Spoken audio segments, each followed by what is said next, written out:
এটা একটি প্রাচীন শহর, ইরাকের বিখ্যাত নিনুয়া শহর। ইউনুস আলাইহিস সালাম এই শহরে প্রবেশ করলেন।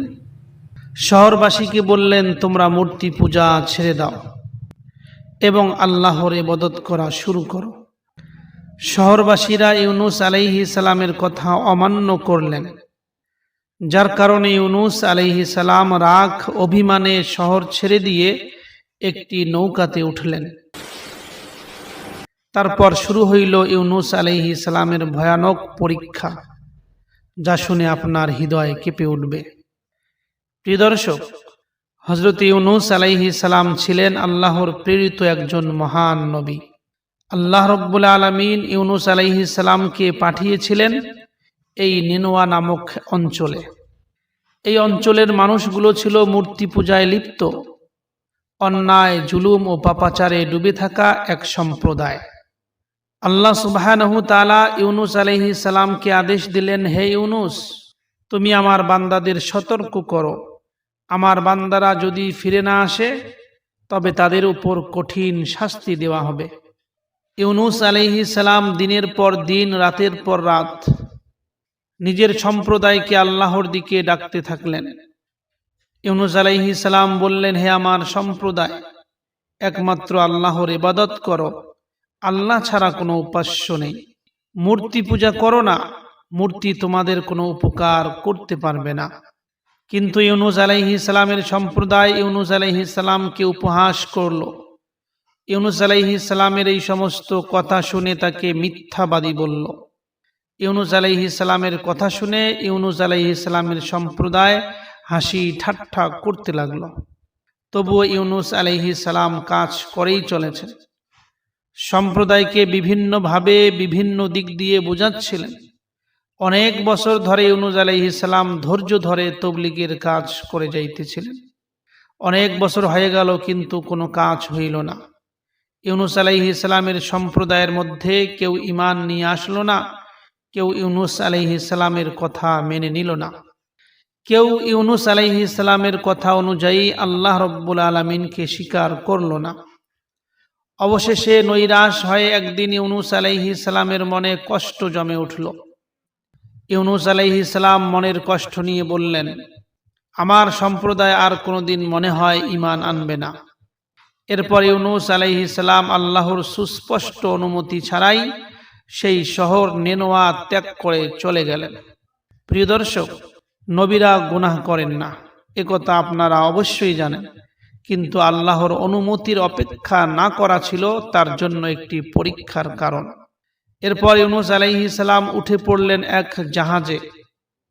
জাহাজটি যখন সমুদ্রের মধ্যবর্তী এলাকার মধ্যে পৌঁছাল, হঠাৎ সমুদ্র উত্তাল হয়ে উঠল। সমুদ্রের মধ্যে ভয়ঙ্কর ঝড় শুরু হলো। জাহাজ ডুবতে লাগলো। তাহা দেখে জাহাজের নাবিকরা বলল, কারো উপর মনে হয় আল্লাহর গজব এসেছে। হে জাহাজের লোকেরা, তোমাদের মধ্যে কে পাপী, নিজেকে ধরা দাও। জাহাজের লোকেরা যখন কেউ নিজের পাপ স্বীকার করল না, তখন জাহাজের নাবিকরা বলল, লটারি করে একজনকে সমুদ্রে ফেলতে হবে। অবশেষে জাহাজের নাবিকরা 3 বার লটারি করল, কিন্তু প্রতিবারেই নাম বেরিয়ে এলো হযরত ইউনুস আলাইহিস সালামের। বারবার ইউনুস আলাইহিস সালামের নাম বার হওয়াতে ইউনুস আলাইহিস সালাম নিজেই বুঝে গেলেন এটি আল্লাহর সিদ্ধান্ত। তাই ইউনুস আলাইহিস সালাম সমুদ্রের মধ্যে ঝাঁপ দিলেন। ঠিক তখনই আল্লাহর আদেশে একটি বিশাল বড় মাছ ইউনুস আলাইহিস সালামকে গিলে ফেলল।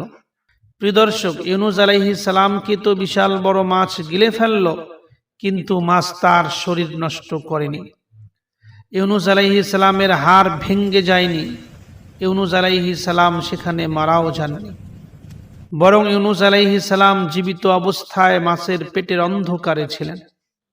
মাছের পেটের ভিতরে 3 স্তরের অন্ধকার ছিল। এক ছিল রাতের অন্ধকার, উপর থেকে সমুদ্রের অন্ধকার, তার থেকেও হলো মাছের পেটের অন্ধকার।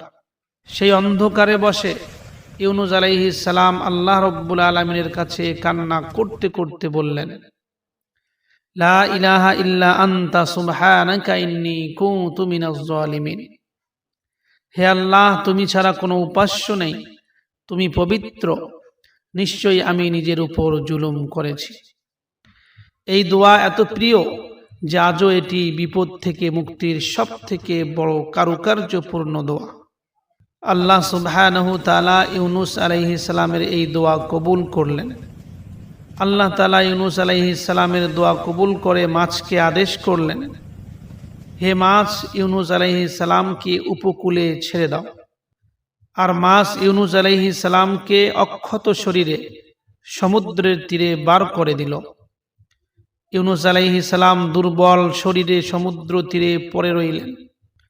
তখন ইউনুস আলাইহিস সালামের শরীর ছিল অত্যন্ত দুর্বল, কেননা কতদিন পর্যন্ত তিনি মাছের পেটের ভিতরে ছিলেন, যার কারণে তার শরীর হয়েছিল অত্যন্ত দুর্বল।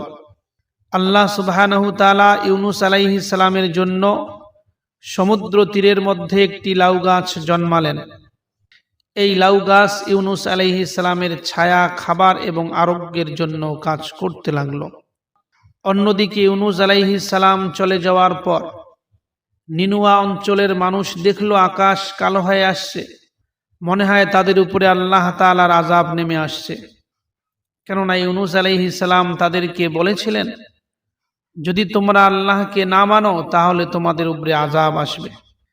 ওই নিনুয়া অঞ্চলের লোকেরা যখন আকাশ কালো হইতে দেখল, তখন তারা মনে করলো এটা তো শাস্তির কোনো চিহ্ন হবে, মনে হয় আমাদের উপর আকাশ থেকে আযাব নেমে আসছে। তারা এই আযাবের চিহ্ন দেখে সবাই একসঙ্গে, তাদের মধ্যে যারা শিশু, যারা নারী, যারা পুরুষ, যারা বৃদ্ধ ছিল, সবাই আল্লাহ রাব্বুল আলামিনের কাছে কান্না করতে করতে আল্লাহর কাছে তওবা করলেন।